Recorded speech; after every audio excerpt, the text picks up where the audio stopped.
Today we're going to talk about defense in depth. What does that mean? Layers of defense, peeling the layers back, making sure you have no gaps or vulnerabilities in your overall cybersecurity for your organization. Tom, now we talk about defense in depth a lot, but how would you describe it to the average person just walking by on the street? A quick review of what you would say to, okay, you need the layers of defense for your company. So you're saying if you haven't served in the military, because defense in depth is a military term, and it's about, you don't have just one single line of defense when you're in battle. You back it up with another layer and another layer and another layer, because you assume one of the layers is going to bend or break, right? The same thing applies to cybersecurity defense. That's a military tactic, and make no mistake, cyber warfare is real. And it should be considered and treated as such in all aspects of it. And, a single layer is not going to protect you. Now, you all already have multiple layers. You've likely got a spam filter. You probably already have some antivirus, even though that's not the most effective thing you can do, which is a topic for a different clip.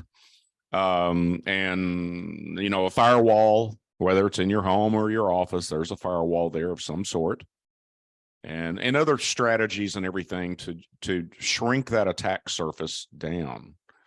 But what you want to look for is an intent, and looking for a security professional that understands that concept and the reason for it. This is like an academic study in military tactics applied to the real world, and that's an indicator of the level of sophistication that consultant is bringing to your discussion and your company, right?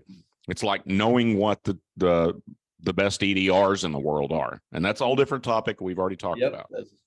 But if you're talking to a consultant that can't articulate that and why they're ranked the best, or they can't articulate the NIST cybersecurity framework, or they can't articulate defense in depth tactics or this layered approach, then it's unlikely they're a security expert.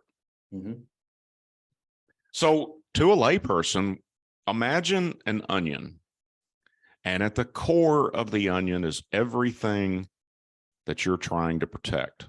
Obviously, it's the data, but it's also your company reputation, your employees' information, private information. You may have medical records, you financial information, payroll information, maybe your vendors you need to protect. It depends on what industry you're in. Don't think that you could be an attack vector for a vendor, and that'd be embarrassing at the least.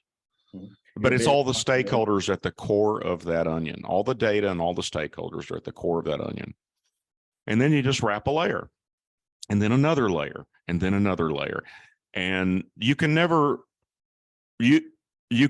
have too many layers, but it starts getting unwieldy because the more complexity you add, generally, the more productivity impact it has on the organization, the more things that have to be monitored, and the more expensive it is. Yeah. And so the trick is to properly balance your future state risk, right? If you haven't done any of these things, your current state's rather poor. And so what you want to get to is that current state of really, really good protection, that you realize that you don't need to go to 0.00001% chance of being attacked. You just need 99.99% that you won't have a successful attack.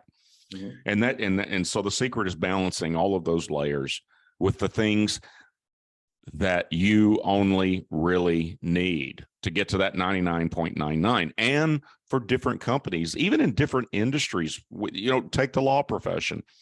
There's a difference in the protection of a patent law firm than a divorce law firm or a personal injury law. There are differences in those defenses that have to be considered, and that future state, you still have risk. If the NSA can be breached, anyone can be breached. But above all else, understand that the layer that gets pierced or breaks by far more than any other layer is humans, the That's people exactly in your organization, or even outside. Your vendor can be an attack vector to you, and vice versa. And it's usually well over 90%, depending on the research that you read. Attacks occur because of human failure to recognize an attack, getting conned or scammed into something. And real quick, you mentioned something that really stood out to me is figuring out what type of layers you need, what defensive tools do you need in place.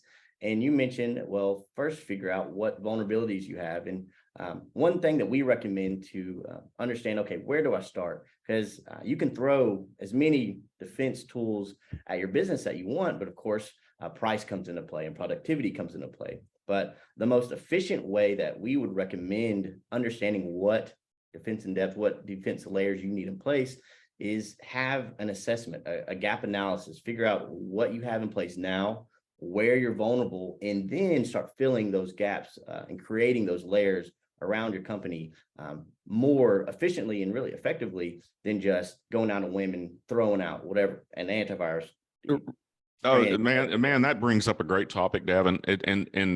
First of all, you've got to understand your own company's flaws when it comes to culture and human awareness, human security awareness, or cybersecurity awareness. That right there is actually very, very critical. And then understanding what administrative controls are in place to either not or to fit that you need to fix.